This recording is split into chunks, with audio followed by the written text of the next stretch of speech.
अगर श्री जी को माने तो जब आपका मन परेशान करता है तो आपकी आंतरिक वृत्ति लाडलीजू पर जानी चाहिए। लाडलीजू देख लो, अब आप देख लो, वो देख लेंगी। वो लालजू को देख लेती तो बल की क्या बात है। जय जय श्री राधे। एक कल्याण सिंह नाम के बहुत जमींदार छत्री थे, वो कथा में आते थे। अब भगवत चर्चा सुनने पर तो ब्रह्मचर्य रहना, संयम से रहना, पारिवारिक राग का त्याग करना, वो अक्षरशः उसका पालन करने लगे। अब उनकी पत्नी को लगा कि हम ना हंस के बोलते हैं ना बात करते हैं। बोले इसका मुख्य कारण, काफी महीने हो गए, इसका मुख्य कारण वो बाबा जी है जो वृंदावन में कथा कहता है। हाँ, अब बाबा जी का अगर अपमान हो जाए और फिर ये कथा सुनने ना जाए तो मेरे पति मेरे साथ पति जैसा व्यवहार करने लगेंगे। तो एक भिखारिन टहल रही थी जो गर्भवती थी, उसको उन्होंने अच्छे सी मुद्रा दी और कहा तुम कथा में जाके इतना कह दो कि ये दे तो दिया, अब समय आ रहा है गर्भ प्रसव का, अब इसका इंतजाम कौन करेगा, बस इतना बोल दो, 20,000 रुपए लौट के आओगे तो दे देंगे। और 500 वर्ष पहले 20,000 रुपए बहुत कीमत। वो जमींदार थी, धनी की पत्नी थी, तो उसने सोचा पति मिल जाए बढ़िया बात है, नहीं तो बाबा जी के चक्कर में हमारा पति हमसे बोलना भी बंद कर दिया। अब भरी सभा में कथा हो रही, वो वहां पहुंची और उसने कहा कि पंडित जी पहले आके ये तो दे गए और अब गर्भ का समय आ रहा प्रसव का और अब आप आना बंद कर दिए। ये तो वो इतने महान थे कि उन्होंने कहा जिसने गर्भ दिया है वही पालन भी करेगा, बैठ जाओ कथा सुनो, इसके बाद जैसी आज्ञा करोगी आप। देखो एक कथा तुम्हें सुनाते, महाभारत की है। एक महात्मा मांडव्य ऋषि नाम के थे। वो हाथ उठाकर ऐसे, पहले बहुत कठिन तप संतों को करना पड़ा, कलयुग है तो अब तो नाम जप से ही काम, मंत्र जपो नाम जप। दाहिने पैर के अंगूठे केवल पूरा शरीर का भार रखकर हाथ उठाकर मंत्र जप रहे थे। उसी राज्य में कुछ चोरों ने राजा के यहाँ चोरी की, राज कर्मचारियों ने पीछा किया, उनके आश्रम में गए और आश्रम में छुप गए, इस भाव से कि महात्मा के आश्रम को देखते ही राज कर्मचारी वापस चले जाएंगे कि यहाँ कैसे चोर छुपे हों। पर उनकी दृष्टि पड़ गई घुसते देख के, अब वहां गए तो माल सहित पकड़े गए। तो उन्होंने सोचा कि महात्मा ने ये नाटक कर रहा है, चोर रखता है और चोरी करवाता है। तो उसी अवस्था में मांडव्य ऋषि को भी ले गए और राजा के सामने पेश किया कि समस्त चोरों को पकड़ लाए तो उनका शूली की सजा दे दो। शूली की सजा बड़ी भयानक होती थी। एक भाले जैसे यंत्र में ऊपर से सीढ़ियों से ले जाकर उसे छोड़ा जाता था, गुदा द्वार से वो जितना घुस जाए भाले जैसा, अब वो उसे में टंगा है। अब प्राण शक्ति जितनी उसकी हो, जितने मिनट जिए, जितने घंटे जिए, कोई कोई घंटों जी जाता था, रक्तस्राव हो रहा है, तड़प रहा है, अब वो केवल एक शूली ऐसे लंबी ऊपर से छोड़ दिया और गुदा द्वार में जितना घुस गया यहां तक, अब वो तड़प तड़प के बड़ी भयानक मृत्यु होती थी। वो महात्मा को भी ऐसे किया गया। वो तो साधारण जीव थे, सब मर गए। जो इस सूली गई गुदा द्वार से अंदर सुचेतना जागृत हुई, लगाया पद्मासन, उसी पे बैठ गए सूली पे। अब ये तो योगी थे। अब वहां बधशाला में तब जाया जाता है जब दूसरा कोई राजा है, तो 2-4 रोज तो हो ही जाते थे अपराधी, तो दूसरे दिन उतारने गए तो वो तो सब मरे थे और ये पद्मासन में बैठे थे। भाग के गए राजा से बताया, राजा ने कहा ये तो बड़ा अपराध बन गया, कोई ऋषि आ गया, तुमने वे क्यों नहीं बताया ऋषि। अब आगे गौ करके ब्राह्मण करके मर्यादा थी कि गौ ब्राह्मण सामने है तो दया कर देते थे ऋषि जन, फिर साप नहीं देते थे। पहले बड़ा पावर मंत्रों का होता था। हाथ जोड़, महाराज हमें बिल्कुल पता नहीं कि ऐसा आप यहाँ कैसे लाए गए, मुझे बिल्कुल पता नहीं, अब मुझे क्षमा कर दीजिए, मैं बिल्कुल नहीं। बोले मुझे आपसे कोई मतलब नहीं, पहले ये निकलवाओ सूली।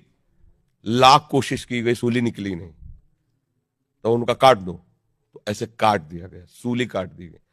सीधे वहां से अंतर ध्यान हुई, धर्मराज के पास पहुंचे, क्योंकि पावरफुल महात्मा थे। धर्मराज से कहा कि मैंने क्या ऐसा पाप किया जो तुमने दंड विधान किया, क्योंकि ऊपर हाई कमान तो वहां है ना, क्रिया यहां दिखाई दे रही, कारण तो वहां है ना, पूरा हिसाब किताब उनके पास। तो बड़े गुस्सा में थे। तो उनका गुस्सा मत होइए महाराज, आप देख लीजिए, जैसे अपने है ना कि रिवर्स करके फिर वही सीन चला के दिखा दी टीवी में, तो वहां उन्होंने सीन दिखाई, ये 8 वर्ष के बच्चे हैं, खेल खेल में तितली को पकड़ा और उसकी गुदा के द्वार में बम्बूल का कांटा डाल दिया और छोड़ दिया। तड़प तड़प के वो तितली, काफी समय में बम्बूल का कांटा बड़ा होता है, तो जानते उसका परिणाम क्या आया, सूली उनके गुदा में डाली गई महात्मा होने पर भी। अच्छा, गुदा से कांटा निकाला नहीं तो सूली निकली नहीं। ये केवल मुंह जबानी कथा नहीं, महाभारत में भगवान व्यास देव जी ने इसको लिखा है। तो उनका नाम हुआ अणिमांडव्य। तब उन्होंने कहा कि हम नया नियम बनाते हैं, 14 वर्ष तक के बालक के पहले के अपराध जो है वो नहीं माने जाएंगे, वो मैं क्षमा करने का विधान बनाता हूं। और तुम मुझे बालक को इतना बड़ा दंड दिया उस खिलवाड़ का, इसलिए तुम मृत्यु लोक में जाओ, 100 वर्ष के लिए मैं तुम्हें शाप देता हूं। तो वही विदुर जी के रूप में आए, साक्षात धर्मराज। अंश से युधिष्ठिर है लेकिन साक्षात धर्मराज विदुर जी के रूप में आए। अणिमांडव्य ऋषि के आज भी वसूली वैसी है। अब आप सोचो, एक महात्मा इतना बड़ा पावरफुल जो न्यायाधीश को भी मृत्यु लोक में भेज दिया दंड देके, उसकी सूली नहीं निकली। तो आप काकरोच को या किसी जीव को, मुझे लगता है कि हिसाब हिसाब है, तो बचो, ऐसे कर्म मत करो जिससे पाप हो। हम 100 बार झाड़ के फेंक देंगे बाहर। कांच है, ऐसे कंकड़ मारो टूट जाएगा, और एक कांच है गोली मारो तो नहीं टूटेगा। ओ बुलेट प्रूफ कैसे बना? बोले गरम ठंडा गरम ठंडा गरम ठंडा करते करते उसको इतना मजबूत कर दिया कि गोली भी नहीं। ऐसे हमारे भगवान करते हैं, कभी सम्मान कभी अपमान, कभी निंदा कभी तिरस्कार, कभी ये ऐसी परिस्थितियां पैदा करके हृदय को बुलेट प्रूफ कर देते हैं। द्वंद्व में मुक्ता, अब सुख दुख मान अपमान निंदा स्तुति का कोई फर्क नहीं। इस वीडियो को देखिए। विदा करो मैनू विदा करो जी, अब विदा करो मेरे यार। मणिकर्णिका के घाट में जब कोई भी अपना प्राण त्याग करता है या फिर किसी की अगर दाह संस्कार वहां होती है, तो शिवजी स्वयं आकर के उसके कान के अंदर राम नाम बोलते हैं 3 बार। उसके बाद वो व्यक्ति मुक्त हो जाता है। पर हमारा क्या गारंटी कि हमारी मृत्यु मणिकर्णिका में ही होगी या फिर हमारा दाह संस्कार वहां पर होगा? और हम क्यों शिवजी से इतना मेहनत भी करवाए? हमारे टॉक्सिक रिलेटिव्स जो हमें वृंदावन जाने का परमिशन नहीं देते हैं, जो मंदिर जाने का हमें परमिशन नहीं देते, क्या आपको लगता है कि आपकी मृत्यु के बाद वो आपको मणिकर्णिका पे लेके जाएंगे आपका दाह संस्कार करने के लिए? तो इसीलिए आप अपने हाथ में माला उठा लीजिए, खुद जिम्मेदार बनिए, खुद हरे कृष्णा मंत्र जाप कीजिए एंड अपने मोक्ष का कारण आप खुद बनिए। किसी के ऊपर निर्भर करने की जरूरत नहीं है।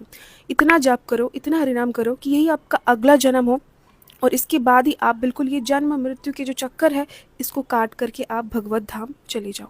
अगर आपको मेरी इन्फॉर्मेशन इंटरेस्टिंग लगती है तो जाने से पहले हरे कृष्णा लिखना मत भूलना। गृहस्थी छोड़कर आए हैं, संन्यास लिए हुए 1 ही महीना हुआ है। मैं अपनी पत्नी और बच्चों को छोड़कर आया हूँ, पत्नी की सहमति से संन्यास लिया है। महाराज जी, मैं ये पूछना चाह रहे हैं कि मैंने संन्यास लेकर अपनी पत्नी और बच्चों को छोड़कर कोई गलती तो नहीं की?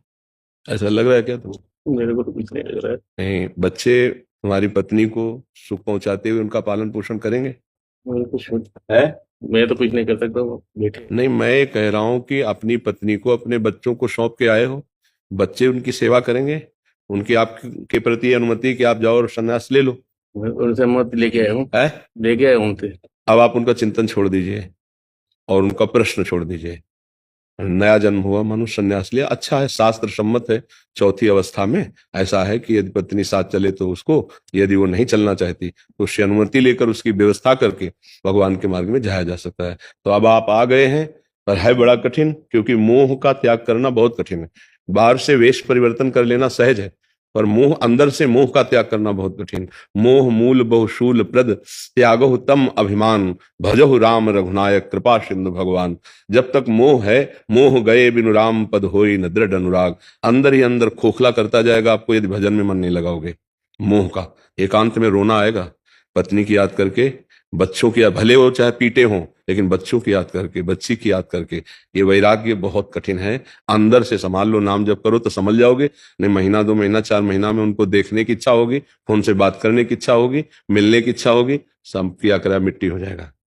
हमारी स्पष्ट बात समझ रहे ला? प्रथम कॉलेज में अभी स्टूडेंट हो इस मार्ग में, तो इसलिए ये खोखला कर देगा अंदर, यदि नाम जप नहीं चलेगा तो। और नाम जप चलाया और भगवान का आश्रय, सोच लिया कि मेरी दृष्टि में सब खत्म, अब मेरा कोई नहीं, न कोई पत्नी, न कोई पुत्र, कोई मतलब, ये भेष धरने के बाद अब कोई नहीं। पर अनुमति तक सबका था, अनुमति के बाद फिर नहीं। इसके बाद सूचना आती है तो और आप व्यथित हो जाते हैं, तो आप फिर वो समझ लीजिए न व्यवहार के रह गए, न परमार्थ के रह गए। ऐसे न वैसे रहे मजरेडो, पाछलियो जो करी निर्भाषित। नहीं, अब मृत्यु का वर्ण करो और शांत भाव से निरंतर नाम जप करो। चाहे जितना कष्ट आवे विचलित मत हो, सुख सुविधा का भोग मत करो, सब भोग लिए हो, सब भोग लिए, असुविधा से भजन करो। ब्रजवासियों की टूक मांग के खाओ, वृद्ध शरीर है, सब्जी आदि की व्यवस्था कर लो और एकांत सेवन करो, तो भजन में रुचि हो जाएगी। भजन में रुचि नहीं हो, अगर भंडारा और व्यवहार में फंसे तो मोह को नहीं रोक सकते। 50 वर्ष का अनुभव वो आपको खा जाएगा, वे नाटक रह जाएगा और 10, 20, 50 हजार इधर से कमा के उधर भेज ही दिया करोगे, इसके बाद नरक जाओगे। हमारी बात स्पष्ट है। वैराग्य का मतलब होता मर गया नहीं, अब हमारे परिचय में केवल प्रिया प्रीतम और भगवान के सब स्वरूप में। अगर ये कड़ाई नहीं रखी ना तो ढोल के भीतर पोल मिलेगा। ये खूब अनुभव की बात कहते हैं। 5-5 रुपया 100 रुपया जोड़ोगे, बाद में वहीं दे आओगे, इससे बहुत बड़ी हानि हो जाएगी। अब नहीं, आपका कर्तव्य है। जैसे हम बात कर रहे हैं ना, तो आपके अंदर की जो हिम्मत है वो मजबूत होनी चाहिए, टूटनी नहीं चाहिए, इसलिए बात कर रहे हैं। पर हमें ऐसा आपके आंखों से लग नहीं रहा है कि आप, ऐसा लग रहा है कि कहीं टूट ना जाओ। नहीं है नहीं टूटूंगा। आज बंसी बट मेरी टूट जाएंगी, है मेरी बंसी बट टूट जाएंगी फिर, और बंसी बट का मैं ही संभाल करता हूँ। अब आप देख लो, संभाल बंसी वाले के चिंतन की कर ली, वहां भी ये चढ़ेगा। रहता है, मैं नहीं लेता हूँ कुछ भी, संभाल गुरुजी को दे देता हूँ। बहुत हाँ संभल के रहला, अब आखिरी मंजिल अगर पार हो गए तो पार हो गए, लड़खड़ा गए तो गिर गए। बस हम मतलब वैराग्य के कारण बोले हम ऐसे नहीं। अब कैसे कहें, बहुत सावधानी से चलो तो निपट जाओगे। आखिरी मंजिल है। नाम मंत्र अंदर चलाते हो निरंतर। गुरुजी साथ में ही रहते मेरे, हाँ, वो भी नहीं छोड़ते, अलग नहीं होते मेरे से। मैं जाता हूँ थोड़ा सा इधर उधर तो रोने बैठ जाते गुरुजी हमारे। समस्या है, समस्या है।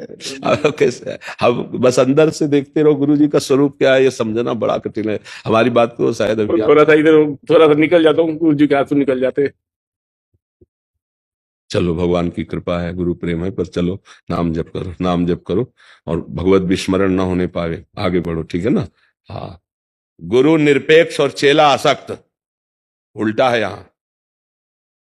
गुरु जानते हो परमार्थ का महारथी गुरु कैसा होता है? निरपेक्ष, अपेक्षा नहीं, आए की उज्जत नहीं, गए की तलाश नहीं, निरपेक्ष। और शिष्य आसक्त, चाहे गुरु का कितना भी प्रतिकूल स्वरूप हो जाए, प्राणपण से उनकी सेवा और उनका चिंतन। बहादुर बनो, आगे बढ़ो, नाम जप करो, गुरु सेवा में रहो और चिंतन को पकड़े रहना। चिंतन न छूटे, चिंतन छूटा तो समस्या। माया अभी तो अभी शुरुआत की है ना, माया प्रलोभन फेंकती है या भय फेंकती है। दो में कोई न कोई एक काम कर जाता है। अगर काम ना कर पाया तो फिर भूमिका बदल जाएगी, फिर हृदय में स्थिति आ जाएगी। ठीक है, खूब नाम जप करो, भगवद आश्रित रहो और परिवार से अब ये सोचो मत कि अपराध बनाए कि नहीं, नहीं कोई अपराध नहीं, क्योंकि भगवत मार्ग में आपने सम्यक व्यवस्था कर दी।